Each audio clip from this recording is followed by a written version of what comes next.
Dana Plato was one of the biggest sitcom stars of the 1980s. Her role as Kimberly on Different Strokes made her a household name. After the show was over, Dana led a wild life of sex, drugs, and robbing video stores. Until her untimely death on May 8th, 1999. This week on Death and Entertainment. Live from Los Angeles. 911, what is your emergency? Here in Hollywood now. 2 counts of murder, Injury and death. Oh my God! Shocking new details. that has stunned the entertainment world. This makes me a little nervous. The hair stood up on my arms. Just like in the movies. What do you call this thing anyway? Death. In entertainment. Well, hello, everyone. Oh, Lord. Public Enemy number 1 is here today with you guys. Is it us? Yeah, well, we're being targeted here. Oh, yeah. Yeah. Oh, we're starting right off with that. Yeah. What's going on, everybody? My name's Kyle Ploof. My name is Mark Mulkerron. And I'm Alejandro Dowling. And before we get into the sad tale of Dana Plato, we are letting everyone know that we were forced. Our hands were tied. We had to go over to the paywall, the dark side. Yeah. We're being targeted by someone. We don't know who it is. Definitely YouTube is in on it. Yeah. I think the woke mob is after us. Yeah. Or someone's after us. If you're wondering why it's been 2 weeks since you've seen us on YouTube, it's because last week we uploaded our video that covered the documentary The Bridge. And some of the keywords I think that are involved in the title and maybe some of the things that are in the description, Yeah. I think give credence to people being able to like report it and say like, you know, it's suicidal ideation or something like that. Yeah, we received multiple emails from YouTube being like, people in the community are worried about you. Yeah. Are you okay? No, we're not. Yeah, but for different reasons. But for different reasons. But yeah, we should be able to still post these things. I think they should be fine. Yeah. But it's bullshit. Alejandro had a great episode that he presented, and yeah. Now the YouTube masses get to miss out on it. Yeah, the bastards. I don't want to say anything too bad about YouTube. No, it's because it featured some clips from the movie, and that was a no-no. Yeah. And then even when I experimented with shorter videos, cutting out the imagery from some of the clips, they still deleted it. Yeah. Took it down. Yeah. So we're working on it, and a Patreon is coming soon. Hey. Won't say too much about that right now, but that is it's good to get that out there at the top of the episode. That yes. you know, Yeah. we're gonna do the things that are too hot Yeah. for TV here. We're gonna be putting on a Patreon, so in the works. keep an eye out for that. Too hot. Too hot. Among a lot of other things. Yes. Bitch. So yeah, we might not. We might be getting throttled on certain mainstream sites, but you can always go to the Patreon to find the Too Risque. Yeah. And it would help support the show, Not which we safe for appreciate. work. Not safe for anyone. Because we don't do ads here. We don't do ads. We don't work for the man. But you know what we do? What's that? We do go back in time every once in a while. Where are we going to though? We're going to May 8th, 1999. Ooh, wah!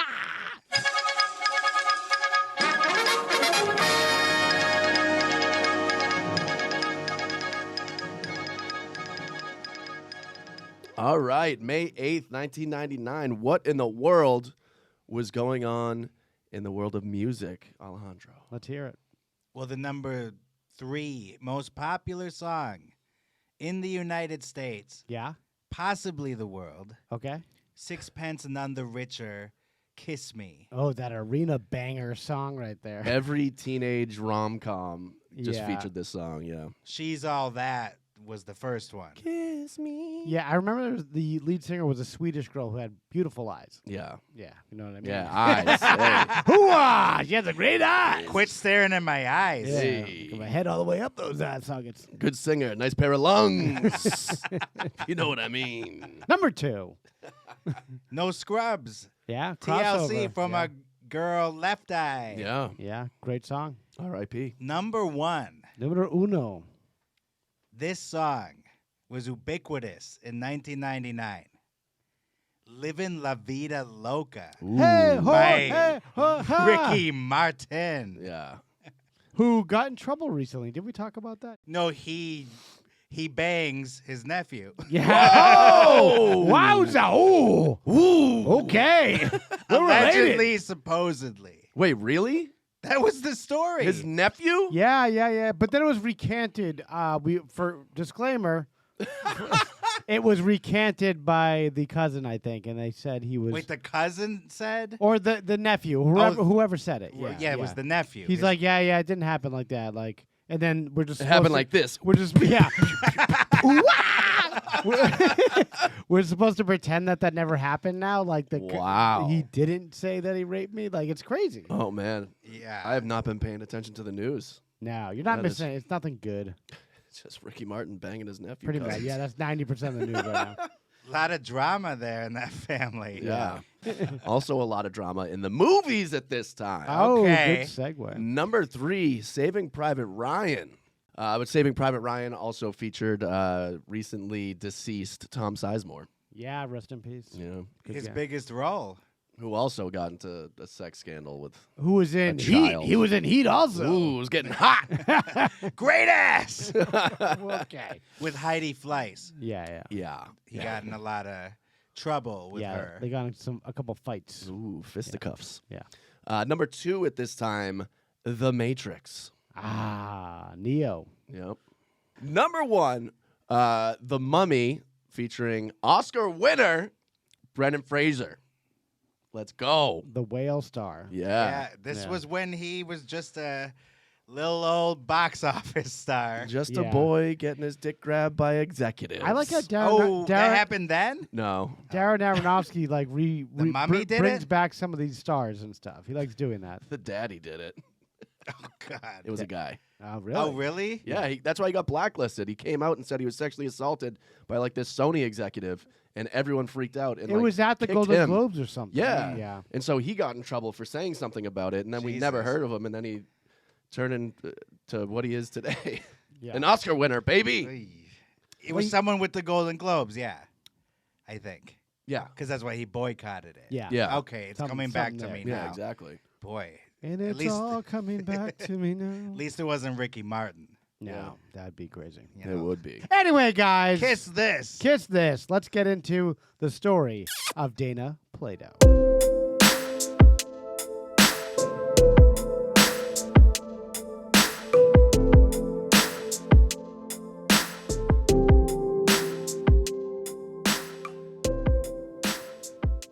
Okay, Dana was born Dana Michelle Strain, Not Plato. not Plato. Wow. November 7th, 1964, in Maywood, California. She was born to Linda Strain, who was a teenager herself, and already had an 18-month-old child. So What? she had her hands full. And she was living in Maywood, California, which is not a good area, I've heard. She gave, right away, she gave Dana up for adoption. June 1965, the 7-month-old Dana was adopted by Dean Plato and his wife, Florine K. Plato. Dean, the dad, owned a trucking company. Dana was raised in the San Fernando Valley, so right around here. Hey. Yeah. SFE. SFE. Yeah. Valley Girl. Valley Girl. Just like us. Just like us. When she was 3, her adopted parents divorced. So she's like running into bad things left and right. She's born to a mom who doesn't want her because she already has a kid, and she's a single mom anyway. She's adopted by this family, and by the time she's 3, they get divorced. Wow. She goes to live with her mom. So that's Florine K. Plato. Her mother was like a crazy helicopter mother, like wouldn't let her go out, do anything. Like living in the valley, especially in the 70s, must have been fucking chaos. Yeah. Like I'm sure a lot of like her girls, like her age or younger girls, were going down to the clubs to hang out, to go to like, hair band concerts or something at the Troubadour. Right. But not Dana. Her mom wouldn't let her do anything. She made her be straight as an arrow. That was a helicopter. Nice sound effects. The guy from Michael Winslow from fucking Police Academies here. Is that the same helicopter from the Twilight Yeah, Zone like a set? John Landis helicopter? What are we talking here? Her mother it was weird because her mom was like a helicopter parent, but she also brought her to TV commercial auditions all the time. Yes. Yeah, let's keep her safe, but then let's bring her near pedophile, casting directors every day. Well, when you're short on cash. I think that's what was going on here. I think that's what every parent that was divorced in the Valley had their kid kind of get into acting. Oh, for sure. And you know who had a very similar scenario was Gary Coleman. Yeah. He was adopted, and then his adoptive parents forced him into the... Well, we're going to talk about it later, but he Okay. actually did that Stern interview, actually, you sent me, in which Gary Coleman went on there. The one thing he will say about his family is that they did not push him into acting. That's true. But then they stole all his money. But that still doesn't make that much sense. Exactly. They didn't push him, but come on. He wasn't tall enough to push. They threw him. They punted him into it They rolled him in. on a skateboard. Yeah, Okay, well, I just think when you're that young, sure, the kid's like, hey, I want to be in movies. It's but like, you can shut up, you here's could your be like crayons. you could be like the puppet master, and like through subtle ways that aren't that direct, you can kind of coax them into it. But Like, hey, you want to do this audition, right? yeah, You want to do it? No He- Disneyland. I guess Gary Coleman got into modeling first, which is I know. I swear to God, Crazy. I know. that's what he says. He got into for Montgomery Ward. He was like modeling, like lawn furniture. I don't know. I don't know what he was doing. What you talking about, sofa? Woo! All right, Alejandro's back. I never left. Hello. Hey.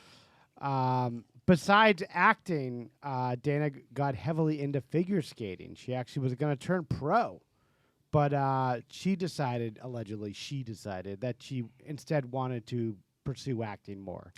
But I think it was her mom saying, like, there's no money in figure skating. Yeah. But she was going to go to the Olympics and stuff. Yeah, she was very good. Yeah. Oh, man. But yeah, then she started doing like hundreds of commercials. She could have been kneecapped by Tanya Harding. Yeah. Wow. She looks If like only. she looks like she'd be involved in that Yeah. story somewhere. Just her overall look. Yeah. Yeah, they both have that kind of country corn Yeah, like bread trailer kinda park. Yeah, Pollyanna, innocent yet. they work at a country buffet. They'll stab you, probably. Yeah. Yeah, they'll hurt you. When she was 10 years old, she got her first role on the $6 Million Man as like a regular TV series role. I mean, not commercial wise. She only made a brief appearance, but that got her the attention of Hollywood. Next, she gets a part in a TV movie called Beyond the Bermuda Triangle, which is like a trashy, everything that it sounds like. You don't say. Yeah. That sounds like a real deep Here's the movie. log line. A retired businessman notices that there has been a rash of ships and planes disappearing off the coast of Florida, and he starts to investigate. Where's all the boats? I can't find these freaking boats here. I've been looking all day in the Bermuda Triangle. You got to go beyond it. Marone, where are these boats? I don't know why he's an Italian guy for some reason, but a lot of diaspora from New York go down to Florida. Ask all the hard-hitting questions. Where's the boat? Dude, where's my boat? What does mine say? Ship. The Bermuda Triangle of sadness. Yeah, exactly. Some would say her biggest earlier role came in the small role that she got in Exorcist 2. Oh. Really? Which is uncredited. She plays an autistic girl. She has a very small part, but it shined through enough to get her some attention. Wow. I have a clip of that here, and some would say this could be ableist and maybe a cancelable offense if you were to do this today. What's the matter with you?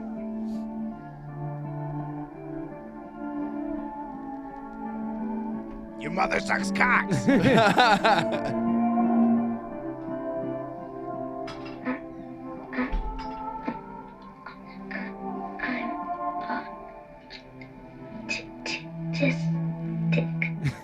Get on with it. Okay. That is not autism. That reminded me of like simple John. Simple Jag. Simple Jag, yeah. Never go fool our word. Yeah. I want to be your friend. In 1978, she does a movie called California Suite, which, based on a Neil Simon play, got great reviews. That was a big movie. Big movie at the time. She got a smaller role, but Famous cast, right? A who's who, yeah, I want to say. yeah. There's a ton of famous people in that. Because Neil Simon back in the day, it was the hottest production you could be in. Yeah. Like The Goodbye Girl got Richard Dreyfuss an Oscar. Yeah. Biloxi Blues eventually with Matthew Broderick. Yep. A little crossover. We know a little bit of the behind the scenes on that one. Yeah. She wanted to keep pursuing movies, but her family's like, there's no money in that. Like right now, TV money is primo right now. Wow. Like movies, you can do all right, but you're Dana Plato. You're not going to be a full-fledged movie star at 12 or 13 years old and start making big bucks. And it's not consistent work. It's not. Yeah. If you get like a Scorsese movie or something, you get like a bit part or some movie, you're not going to be a huge star. You're not going to make the big money like a Charlton Heston or Robert Redford's going to be making around this time in the late 70s. Yeah. Even Linda Blair had trouble after starring in the Exorcist movies. Yeah, she didn't make it. They didn't make a ton of money. No. And She went to Playboy. Yeah, well, so did Dana. But we'll talk about that eventually. Don't they all? So keep in mind, she's like 12 years old now. And like her parents are, her mom's really making all the decision. It's like kind of Brittany Murphy's mom situation. If you see some of the shots taken of her around this time, like I was talking before we started recording, I was saying it to Alejandro that she did a lot of like face shots for acting and stuff. And a lot of them were her like in her preteens looking very racy, looking very... Like JonBenet Ramsey as a 6-year-old. Kind of like made that, to look yeah. like CP. an Pretty older much woman. Borderline. Yeah. And that's how it was in the 70s, though, with those pin-up child stars. Yeah. It was gross. Like Leif Garrett. Not that I've seen the pictures, but... Yeah. He's got him taped on the inside of his car. No, I was watching some other show. Yeah, and taped for some reason. They showed him, and they were talking about how gross one of his photos was, his headshot. Yeah. Because it was just like inappropriate. Yeah. A lot of these kids were posing and wearing clothes that 20-somethings would be wearing. Yeah. And, it's disturbing. I just find it funny. Her mom was like, I need to protect you. And then this is the industry she brought. Yeah, exactly. So Dana does a bunch of failed pilots, small roles. She was on this show called Family. She was on Chips for a little bit. While she's on the Gong Show, actually, she's discovered by a producer who is putting together the show Different Strokes, about a rich family with 2 adopted African-American kids. Different Strokes. Yeah. Kyle? For different folks? Oh, I thought maybe you knew the theme song. No. Mark? I don't. Different Strokes. It's to one of the the world, famous you ones. and me. I don't Different know it. Strokes. Possibly written by Alan Thicke. I've never seen it. Really? I didn't know the theme song was written by Alan. I didn't know he did theme songs. Can you Google that real quick? Yeah. He did do theme songs, actually. He did Wheel of Fortune as What? well. Alan Thicke.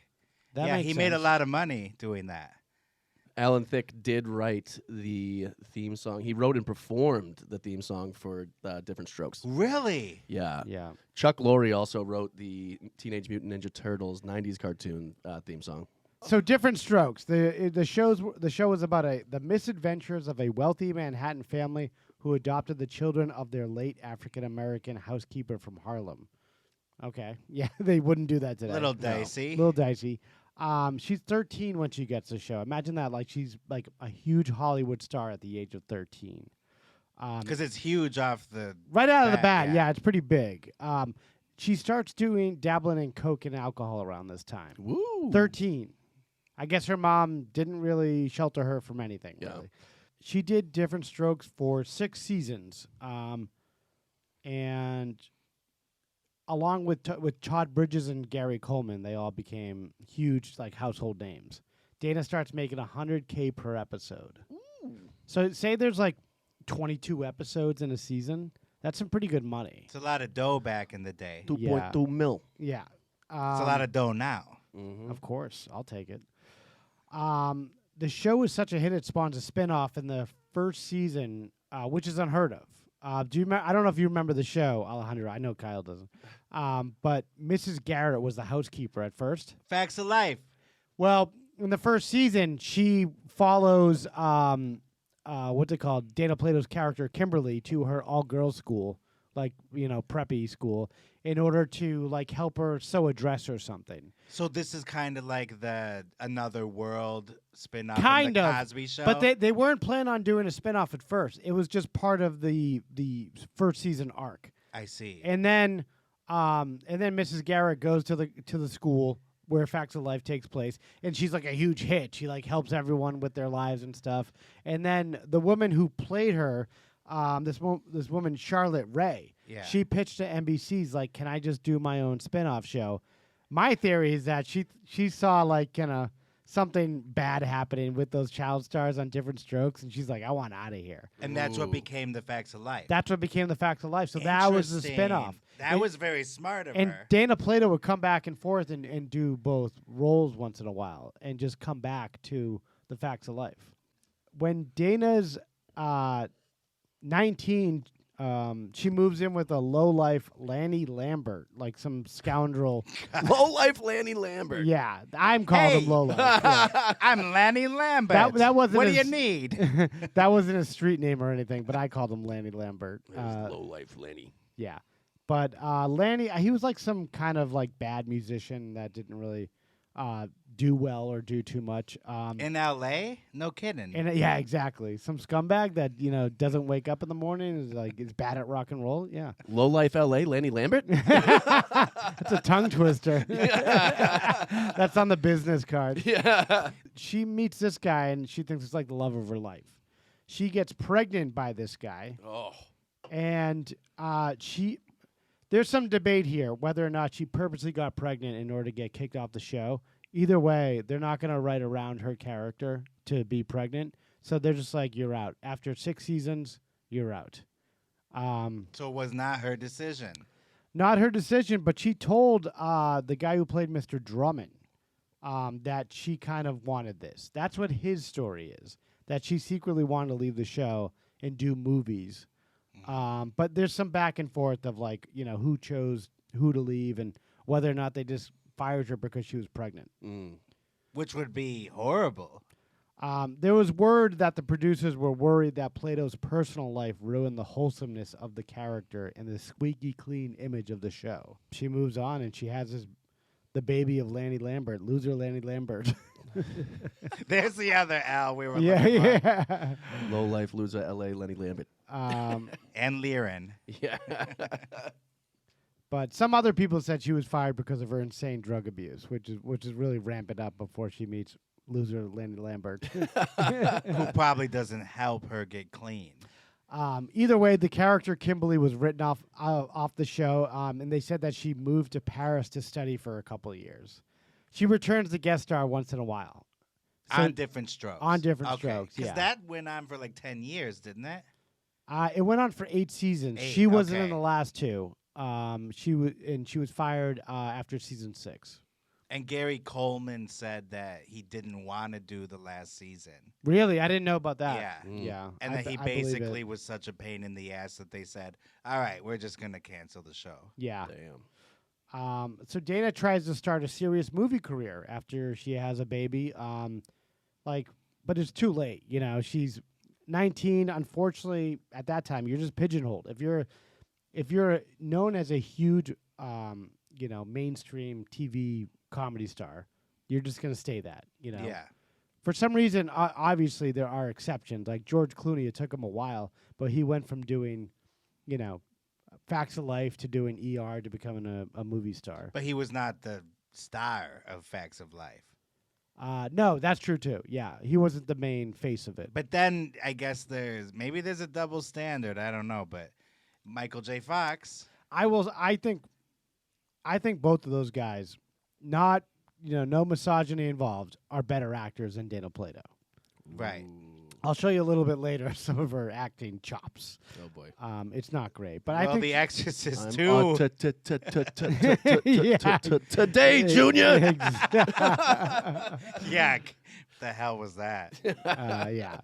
So Different Strokes is finally canceled March 7th, 1986. Wow, that's late. Yeah. Before long, Dana is settling for B movies and adult films as a way to make money.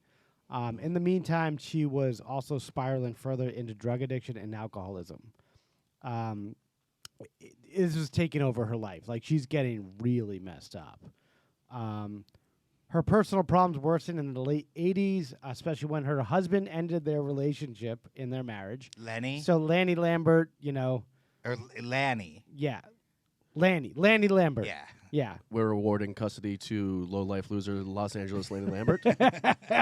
How annoying is that? It's one of those guys that does the auctions. They're like, hey, We got one kid, two kids. Sold to the loser in the corner. Lenny Lambert's like, yes! Yeah, how big of a mess do you have to be where Lanny is the winner in that? Yeah, he's the responsible party involved. And Lanny gets full legal custody of their son, Tyler. So not like you really got to fuck up to be a mom. The judge always wants to give more custody to the mom, which is probably usually right in most circumstances. Yeah. Yeah. My mom tried to say that's not true recently. I was like, what world do you live in? She said that. Yeah. The South Shore. Yeah. She's That's like, pretty famously known. yeah, exactly. Yeah. Mom. Sorry, Kyle's mom. In desperation, she's in a really bad place. She signs over power of attorney to an accountant who disappears with the majority of her money, leaving her with less than $150,000. She had made millions over her career. She's left with like nothing. But this accountant didn't just take her money. He took like 8 other clients' money and ran away with $11 million and was never seen again. Wow. Never seen again. Fucking DB Cooper. I love it. Yeah. Let's go. He just cashed out all the money of all his clients and just said, see you later. See ya. And to be able to actually disappear. Yeah, that's impressive. Yeah. I guess, we'll find him one day and then, when he's dead. But, until then, congratulations. Yeah. You scoundrel. Yeah. Maybe Lanny Lambert was involved in this. Yeah. Isn't that pretty sick, though? Lanny to Lambert on the imagine? lamb. Yeah.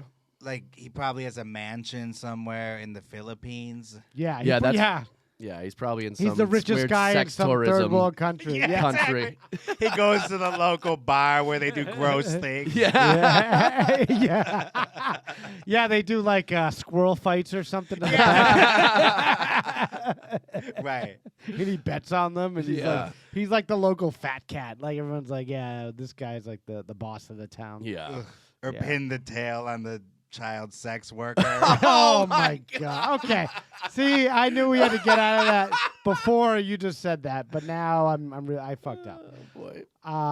Dana hoped that a Playboy photo shoot in 1989 would lead to better offers in the entertainment industry and an overall improvement of her current life.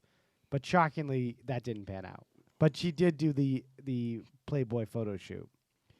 She feels totally defeated. Her life pretty much feels like it's over. She's addicted to drugs and alcohol. Her life seems like it's over. Where does she move to, guys? To get better. Montana. No. Kyle? Somewhere with a lot of crime, I would imagine. She goes to Las Vegas, baby. Hey. Perfect town for her at this time. Yeah. That should set her straight. This is where she tries to reinvigorate her career. That makes sense. Oh boy. She wound up working at a dry cleaners. Getting it started. Yeah. That's like when Jack Nance became a doorman. Yeah. Yeah. Like, what the hell? She's people were recognizing her. Like, aren't you the girl from Different Strokes? And Gary Coleman did that. Yeah, he was working as a security guard. Yeah. Wow. Sad. The 90s were not so good for Dana. If the 80s were bad, the 90s were worse. She had a few run-ins with the law in her, quest for more drugs and alcohol. In 1991, she robbed a convenience/video store with a pellet gun. She was like half hiding her face. And then a clerk reportedly called 911 and told the operator, "I've just been robbed by the girl who played Kimberly on Different Strokes." Oh my God. Yeah. She turns herself in. Wow. She's like, they got me here. And was she taking videos or just the money? She was looking for cash. I guess she thought it was like a big lucrative business. I don't know. She's like, and give me one of them Terminator 2 VHS copies. I think she just needed some money to score some drugs. She gets 5 years probation, and as long as she stays out of trouble, she can stay out of jail. But does she do that, guys? Yes, of course. Nope. The next year, she's arrested for forging a prescription of 1,000 Valium. Not even 1,000. 1,000. Yeah. Why You not? get away with 100. Yeah. Yeah. 500, that's understandable. But Yeah. 1,000? 1,000, I say. Yeah, that guy's back. Yeah. We got 500. Here we got 1,000. She's sent to jail. Guess who comes to bail her out? No one else but Wayne Newton. Wayne Newton. Forks What? over $13,000 to bail out Dana Plato in Vegas. Wow. Why? I mean, I think there was something going on there sexually. That's Maybe. my theory. Really? Yeah. That's the only thing I could come up with. Everything else is speculation. And I that's also speculation. I never really thought much about Wayne Newton's sex life. Yeah, me neither. Except for the fact that he tried to bang Clark Griswold's wife in Vegas Vacation. Vegas Vacation. Yeah. But Dana's still out there trying to get stuff. She's still got to manage. She's still got representation. Yeah. She's still got a leg above most people in this town. Literally. Yeah. Hey-o. In those B movies. Her comeback is about to happen. Okay. She right now in 1992, she gets the biggest, life-changing, industry-changing, unprecedented role ever. Basic Instinct. She's the first actress in a video game. Whoa. In 1992, she gets the video game Night Trap that came out for Sega. Wow. Was that for regular Sega? No. It was a interactive role playing game that came out on like a DVD. Sega CD. Yes. Sega CD. Oh my God, I remember that. Yeah. That was controversial, wasn't it? Very. Yeah. Actually, Joe Lieberman actually put together a congressional investigation to look into this specific game. Wow. I remember that when it was new because it made headlines. Night Trap tasked the player to observe teenage girls having a sleepover, visiting a house which, unbeknownst to them, is infested with vampires. So it's a good thing. You're supposed to save the girls. I think they canceled this. Well, as a result of Joe Lieberman and his stupid congressional investigation, that idiot Joe Lieberman, that fuck. Running mate to Al Gore in 2000. Yeah, and he ruined that campaign, and he sucks. They sold 50,000 copies the following week after they opened those investigations. There you so go. Good on them. All right. Maybe did they make their money back? I don't know, but they canceled sure the they game in did. January 90. 2 years later, they pulled the game. Or it could have been one of those producers type things, like Yeah. Springtime for Hitler, where they wanted it to fail. Yeah. Maybe, yeah, it was just a tax write-off or something. Dana follows this up with Bikini Beach Race, which I'm sure is just as, Sounds- intellectually brilliant as it sounds. Sounds wholesome. Yeah. She just does a slew of bordering on B movies like that, bordering on porn B movies, rather. So not even cheap straight to video B movies, further down the line, you think? yeah, straight to bootleg in a found in a parking lot movies. Not the kind that are going to be played on Skinamax. No, not that kind. No, Wow, so it was really low. really low. Wow. Yeah. What the hell were you doing so close to the station? I just got bail posted. She was walking the streets. I was working. Working the streets. Will you please tell him who I am before I rip him a new asshole? I bet some Johns pay good money for that service. Quinn, shut up. Look, she's not a hooker. She's a private investigator, and she works for me. Schmuck. Sorry. It's all right. Honest mistake. Honest mistake. Honest mistake. So yeah, and then 1998, she returned to Different Strokes, guys. She returns to Different Strokes. Whoa. Kind of. Okay. She does a 3-way porn movie officially titled Different Strokes, The Story of Jack and Jill and Jill. Whoa. Jack and Jill and Joe. It's an erotic drama film about a love triangle. Wow. Yeah. Yeah, because what would improve Jack and Jill having sex? Throw in another Jill. Yeah, why not? This would be her second to last film before her death. Nathan Rabin of the AV Club gave the film a harsh review, stating, "The shamelessly titled Different Strokes lacks anything resembling even community theater level acting. It's notably mainly known for its aggressive lack of shame, from the title to its threadbare plot to its community access level production values, the film reeks of crass exploitation. Why is this guy giving like an earnest review of this anyway? Can he review Deep Throat next? Yeah. I really care what he has to say about it. I don't know what's stupider, the movie or the fact that he reviewed it in earnest. Like, okay, dude, it's like a person strung out on drugs is trying to make some money in a B movie. Yeah, exactly. Relax. She's not exactly Judy Davis over here. Yeah, not at all. Jack and Jill went up the hill to fuck each other's brains out. Hey! After getting arrested again, she was ordered to attend rehab, but it didn't seem to make a difference. Though she soon insisted that she was clean and sober, her loved ones doubted that claim and remained concerned about her health. So, like, she was just a liar, just told everyone, I'm clean, I'm sober, everything's fine, I'm still acting. Kind of in the same way, this is a good companion piece to Corey Haim, who would never admit to how messed up he was. And he always said, I'm going to get a new role that's going to catapult me into the stratosphere. And they just were never sober ever again, it seems like. Yeah. They were never, like, honestly looking at their life and what's going on. Right. She becomes engaged to some guy, Robert Menchaca. They started living in an RV in Oklahoma. So on his parents' property. They were dating for only 6 months before they get engaged. Kind of a weird circumstance. So not exactly a step up from Lanny. Yeah. No, not I think it's a lateral move, maybe. But Lanny took care of the kid, kind of. And Taylor. did she have a relationship with Tyler? She always claims that, he lived with her and they were very friendly, but that's not true at all. She said in this Howard Stern thing that I've been about to go into that the kid lived with her, but that wasn't true at all. She had no custody. Jeez. The kid really didn't have much to do with her. And in the Howard Stern interview that we're about to go into, she basically lies most of the time. Besides the fact that she's doing bad B movies. She does admit to that. But she said she's working, everything is great, her son lives with her, she's off drugs, she's been clean for 10 years. Did she say 10 years? Yeah. Well, to get into it a little bit, this is a very important part of what happened to Dana Plato. Not to say Howard Stern is at fault, but it's very important to bring this up because this was very close to the time she died, that she did this final interview on Howard Stern.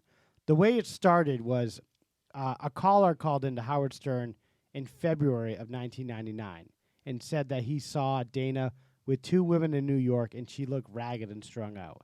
The guy said she looked like she had a needle hanging out of her arm. She was that bad. Jeez. Then Dana's girlfriend Jennifer calls in saying that Dana's son Taylor called her looking for his mom in New York. So she was in a lesbian relationship. She was. With this woman. Which she denied also. Yeah. She said she had never, crossed over that and had any sexual relationships with women ever. But that's not true either. Right. But this woman who was like a PA on some of her B movies called into Stern and said, what that guy said was true, and I'm looking for Dana Plato if anyone knows where she is. Right. And that's an interesting, the way they called in that day in the clip. It's like really weird because the guy says that she was out of it when he encountered her. Yeah. And that it seemed like she was on drugs. Yeah. And then suddenly the girl calls in later in the episode, the girlfriend, saying like, I'm looking for Dana. And it's this weird mystery that's unfolding. Yeah. So Dana catches wind of all this stuff and she's like pissed. And she wants to come in and clear the air. She wants to come in the studio and do her own interview. Oh, wow. So she must have drove the RV up there with Robert Marcaca, whatever his name is. So she comes in on May 7th, 1999. So that's 3 months later she comes in and actually does an interview. Wow. She comes into the studio, does a formal interview. Like I said, she's lying about everything. She's an emotional mess. She's on something. That's what they were saying in the studio. Yeah. Telling her that. Howard asked her, she Howard, you know how he has like all his callers come in, call in, and they're assholes. Yeah. They're like, hey, you piece of shit, you loser, you know, you're has-been. Howard's not going to say it, but he's going to open the phone line. Yeah, of course. Yeah, he'll allow There's no screening there at all. No. Baba Booey just lets in whoever they want to call in. His producer, for those that don't know. Oh, yeah, Gary Delabate, the producer. So, yeah, everyone's like, hey, screw you. You're washed up. You're a hag. You know, I hate you. And then she's just, like, taking this. And then some guy's like, you're on drugs right now. And then Jackie Martlin actually says, yeah, she's on drugs. She's stoned right now. Wow. Like her eyes were bugging out or something. Everyone else just said she seems wired. But Jackie's like, he could tell a spade could tell a spade. Yeah. They could smell their own. Yeah. So yeah, and she does seem like agitated and totally out of it. One of the callers is like, why don't you take a drug test? And then she's like, I'll do it, of course. Howard's like, give me your urine. He's like, you can piss on me if you want to. I just want to see you piss in the cup. Oh, I do you right now. Benji runs and gets an actual drug test that actually uses hair to test drugs. They're like, give me your hair. Baba Booey takes a piece of her hair. She hates that. First, she's like, I don't care. You could test whatever. And then after they stop recording, she wants the hair back right away. Oh, she's like, give me the hair back. And Gary wouldn't give it to her. Wow. And she's so distraught when they're going over the whole drug test because she's like, you know what? I don't need to prove anything to anyone. I don't need to take a drug test. And Howard's like, well, okay. She's like, but I will for you, Howard. And he was like, oh, okay. Oh, great. Show us your tits. Yeah. That was like Johnny Carson. Oh, great. Yeah, we got some weird, wild. Yeah, Howard was gross here. too. Howard's like, you got great breasts. And she's like, thank you, Howard. He's like, I'm just saying, I see something, I say they're good. He kept saying that she looked good. She was weirdly there also promoting, like, she was going to appear at a Motorhead concert in Chicago or something. Yeah, it was something. Yeah. It was like Metal Expo. Yeah. And I'm like, what is she doing there? Like, what is her show? What's her act? And they never got to the bottom of it, what she was going to be doing there. Yeah. It's like you're just going to be introducing them? I think there was so much chaos going on there. No one knew where to land on that.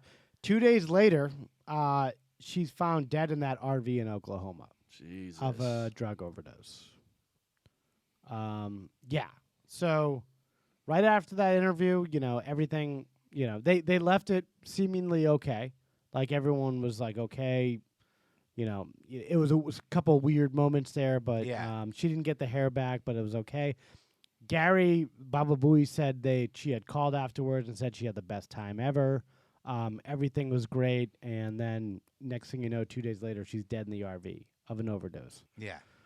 Police initially said she died of an accidental overdose of a painkiller in Valium, but a doctor, Dr. Balding, which is a weird name, the deputy state medical examiner said that she had fatal concentrations of the muscle relaxant soma and a generic form of the painkiller hydrocodone in her body. Mm. So it was like a mixture of like a ton of drugs she was doing at the time. Yeah. Yeah. Dr. Balding. Yeah. Paging Dr. Balding. And one guy's like new there and he's just losing his hair. He's like, fuck you guys! Did Jimmy put you up to this? Should we hear a little bit of the interview? Let's hear a little bit of the Stern. There's a good clip at 42:35 in which Stern, after the fact, talks about what happened. This is from May 10th. Yeah, everybody, good morning. What's happening? It is Monday. Welcome.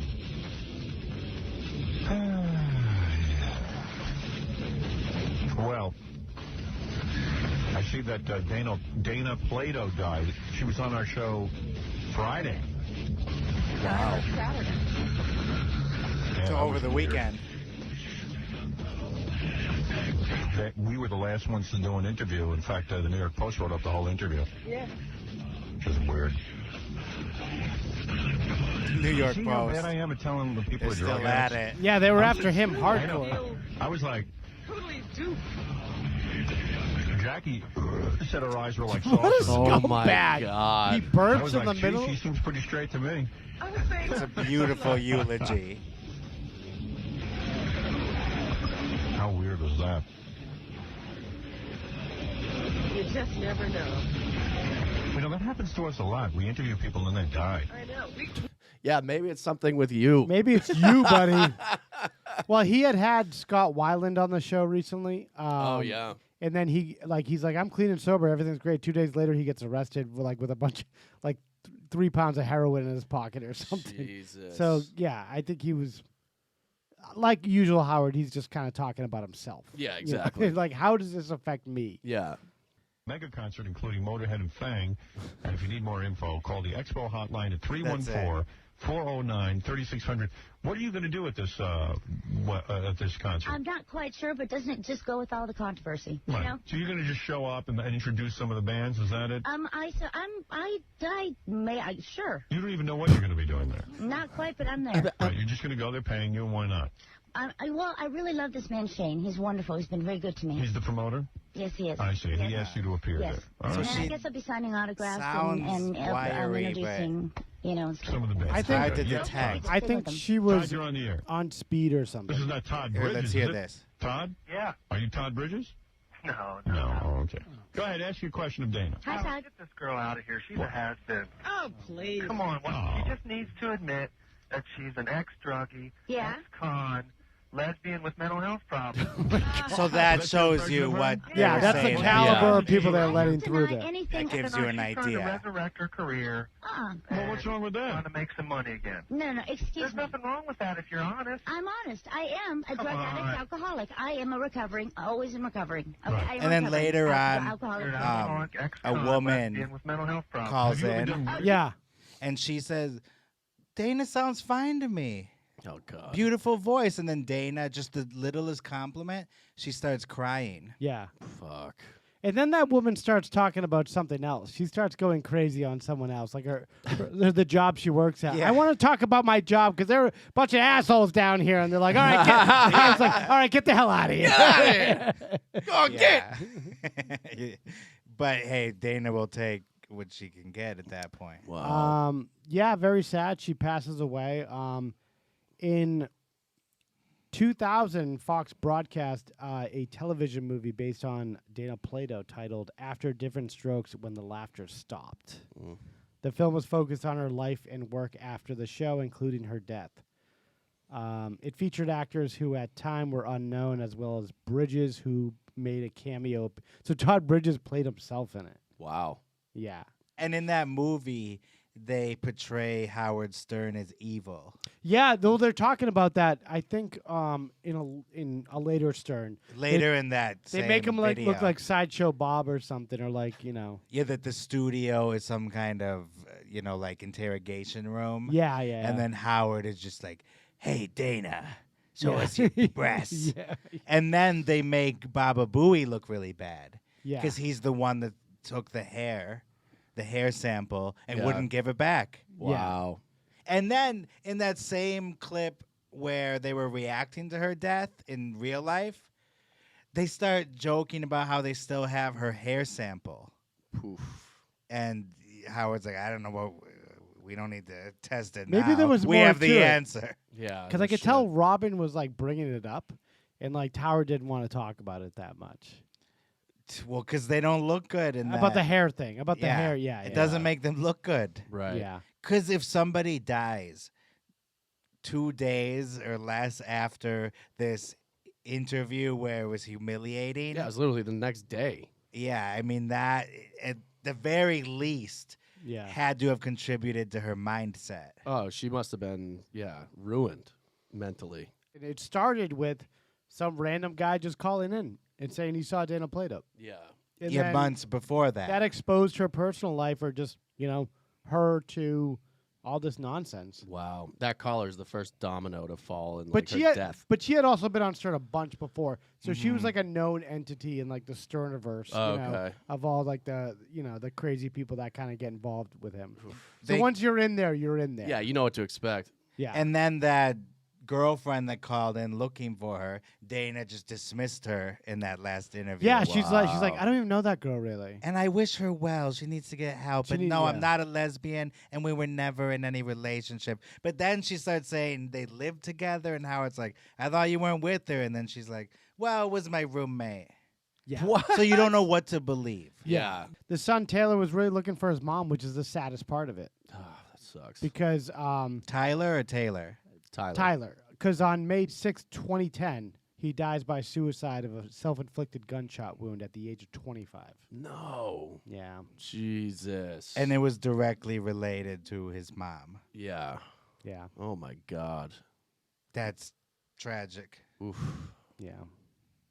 On November 7th, 2019, on what would have been her 55th birthday, Todd Bridges commented on Twitter about their friendship, leaving a tribute to Plato. "You were the one person I could always talk to.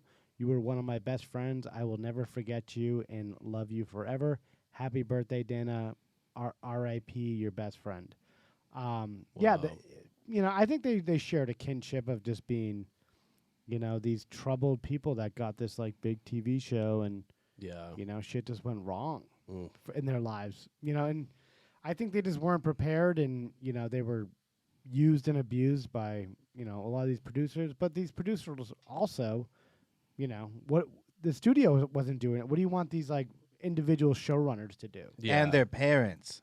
Yeah, the parents too. Yeah, and she only had the one mom, and she was from a broken family, on top of being given up by a broken family. So it was like very. Yeah. She was kind of doomed for failure. Jeez.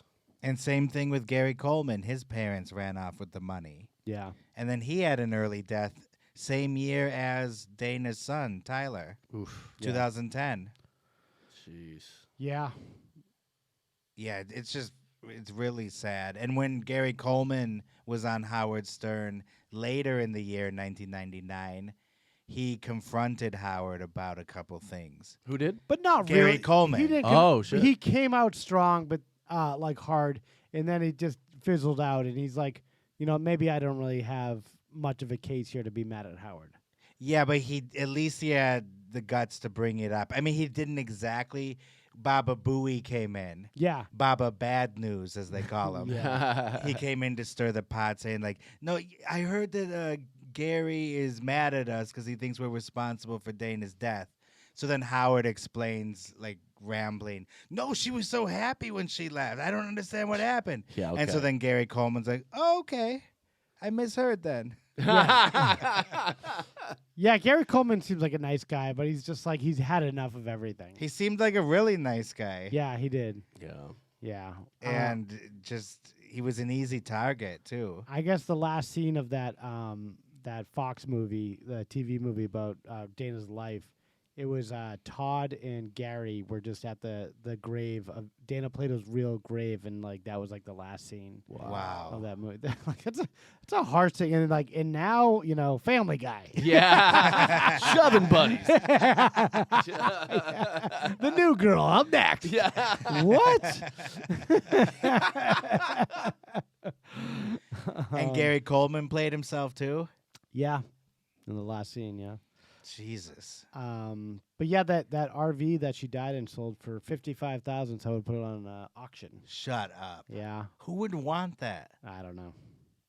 Hey guys, this is the RV where Dana Plato Actress died. Dana Plato died, yeah. I think that she, just could never find her footing with what she truly wanted to do. I think this added into that, the legend of these troubled, 80s sitcom stars, kid stars.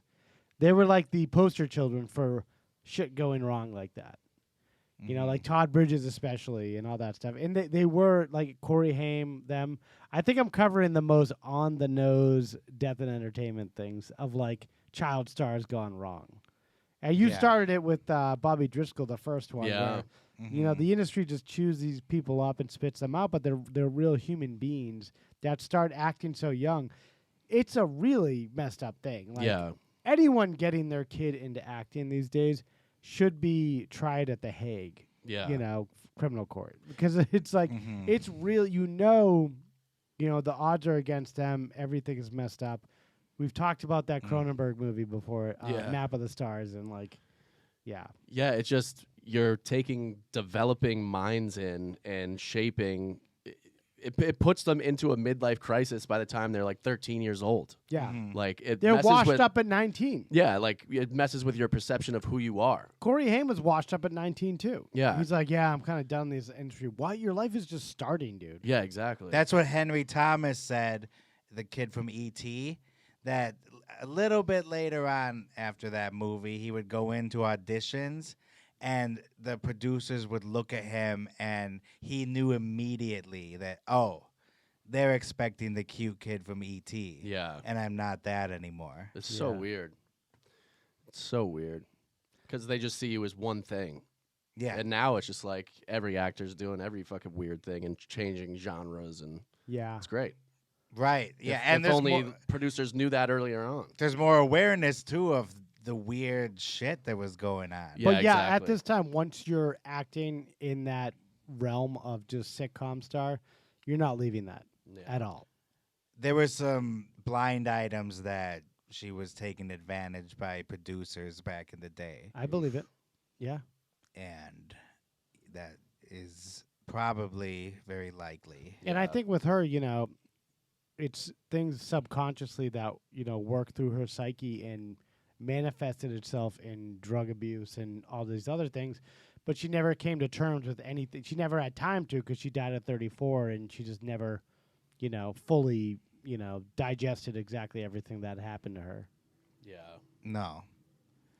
And she really wasn't equipped to deal with her persona that she was supposed to be at that time. Like when she would go on Howard Stern. It wasn't a healthy environment for her. No, and I think a lot of these people did that. That they become like Stern whack pack people, and they just they were kind of like okay with that. And it's like, yeah, Stern invites people into that sphere, but it's only to benefit him. I think Artie Lang found that out kind of the hard way. Oh, big time. That was the weirdest thing when after Artie Lang like stabbed himself and people were calling in and they're like, how's he doing? He's like, I don't fucking know. Yeah. He's like, we don't have that type of relationship. Well, that's what Norm Macdonald says. He's like, yeah, he's like he's treating him like Hank the Angry Dwarf there. Yeah. And like he said that earnestly, and then he came back on Stern. He's like, and Stern's like, why'd you say that about me?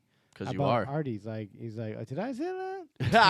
Yeah. So he was like Gary Coleman backing down. Yeah, exactly. Once you're in the actual face-to-face, it's The orbit. The orbit, Yeah. Yeah, well, Howard Stern would always say about Artie, hey, he shows up for work and he's funny. Yeah. I believe it when he tells me he's not on drugs. What do I know? That is, he said that about her too. Like, I don't know when anyone's on drugs. I'm like this guy, like Scott Weiland, got arrested 2 days after he came on the show, said he was clean and sober. What do I know? But he plays dumb, I think. Yeah. Oh, big time, yeah.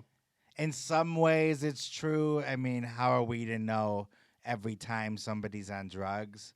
But at the same time, Artie is a very specific example where it was years and years of obvious admitted drug use. Yeah. Absolutely, yeah. Oh, he was very upfront about it. So can you blame Howard entirely for these things? No. No, but did he play a small part in some of this catastrophe? Medium part. Yeah. Yes. Bigger than small. Yeah, very sad story. But yes, she will be missed, and I think she was just a real genuine person, and gone too soon. Gone too as soon. they say. Yes. R.I.P. R.I.P.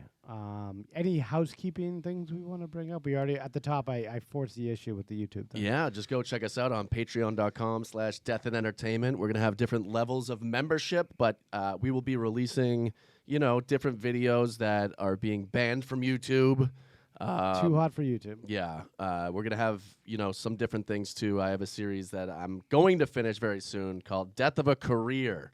And the first episode is about Brett Favre, and we're going to debut it on the Patreon, okay? Let's go. And the Band Bridge YouTube episode will be on the Patreon. Exactly. It's going to have to be now. Yep. So if you want to support the show and throw us a few shekels to get some extra content, go ahead. Please. We need it. And follow us on TikTok, YouTube, Instagram, all the good things. All the good stuff. Send us a death threat, deathandentertainment@gmail.com. Yeah, as usual. And I think that's it. And we thank you. Yeah. And we love you. And until next time. Don't go dying on us. Sorry about that, kids. You have just heard A true Hollywood murder mystery. I have never seen anything like this before. The movies, Broadway, music, television, all of it. A place that manufactures nightmares. Okay, everybody, that's a wrap. Good night. Please drive home carefully and come back again soon.